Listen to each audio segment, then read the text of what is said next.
Well, let's share that story and bring in economist Lulu Krugel joining us via Skype tonight to make sense of that announcement from the Reserve Bank. Lulu, thank you so much for being with us tonight. So a 100 basis point cut is what the Reserve Bank announced today.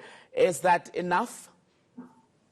Well, it's obviously not enough to offset the entire negative impact of COVID-19, and we actually heard that the Reserve Bank has changed their growth outlook to a contraction of 0.2%. So it's not enough, but it's definitely a start. It's the same type of move that a lot of other central banks has been taking, and I was actually pleasantly surprised. I was worried that they might err on the conservative side and just stick to 50 basis points. So I was really happy to hear the 100, but with a lower inflation rate expected of only around 3.5%, they have room for more movement in future. You say it's not enough. What is the next thing that we need to see happen with this coronavirus impact on the markets, combined with the various other economic factors which have been putting pressure on global economies since late last year to where we are? Is a tax cut the next thing? So there's a range of initiatives that other countries have tried. Some of them have, for example, instead of providing tax cuts, said to businesses, you can move out your time of compliance with taxes to help with cash flow. So that's something that some countries has done. Others have delayed mortgage payments, and some others have increased social spending. So there's a whole range of initiatives that's being undertaken. In South Africa, we know that from a fiscal policy perspective, we're looking at accessing some of the funds from the National Disaster Fund.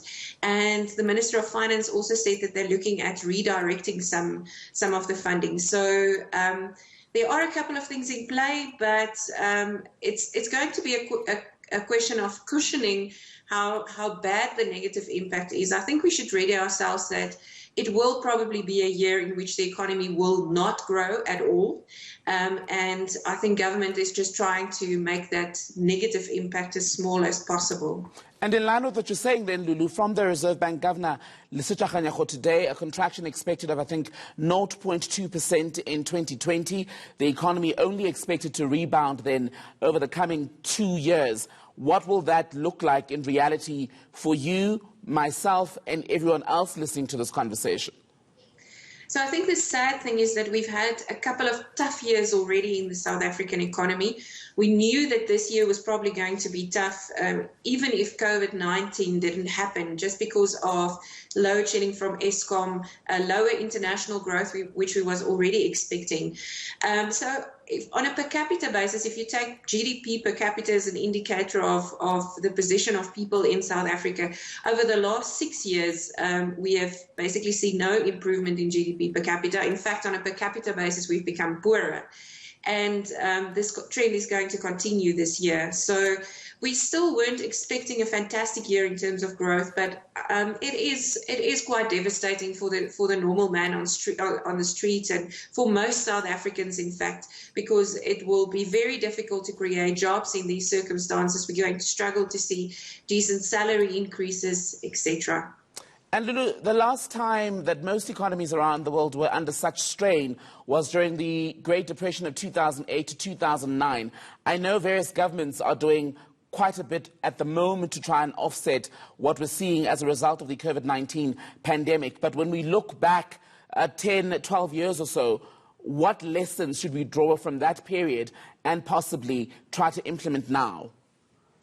Yeah, I think, unfortunately, this has caught us a little bit unawares. So as economists and market analysts, we were all saying that the global economy will start to slow down this year. So we saw the Fed already starting to cut interest rates early towards the end of last year. And that should have been enough under normal circumstances. But this is a shock that has come out of nowhere. So there is some lessons that we can take. But it is a different situation. A lot of countries are introducing some monetary policy measures similar to ours, interest rates, cuts, quantitative easing, etc.